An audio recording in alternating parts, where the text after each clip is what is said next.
বাঙালিকে এখন আমরা সর্বস্তরে দেখতে পাচ্ছি, আজকে কতটা গর্ব। বাংলার কি বলবো, এরকম মানে সব জায়গায় ছড়িয়ে পড়েছে বা জাতীয় স্তরে কাজ করেছেন তো আমাদের জন্মের আগে থেকে। মানে বাংলার মানুষ অলওয়েজ সবাইকেই খুব প্রাউড ফিল করান।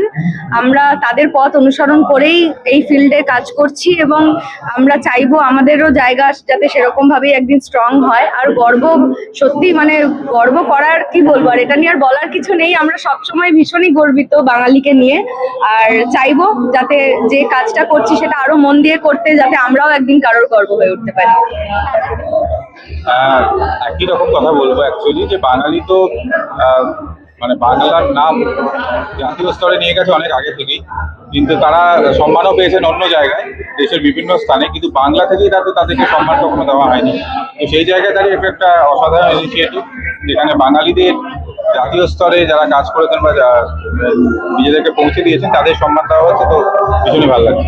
এই সম্মান প্রাপ্তি, সম্মান বা পুরস্কার পেলে কি দায়িত্বটা একটু বেশি বেড়ে যায়? অবভিয়াসলি নিশ্চয়ই বেড়ে যায়, কারণ তখন মনে হয় যে মানে অনেকগুলো লোক আমাদের দিকে তাকিয়ে আছেন, আমাদেরকে অনেক কিছু করতে অনুপ্রেরণা দিচ্ছেন। তো এবার থেকে যেটা করতেই হবে এটা মনেই হয়। Thank you. Thank you.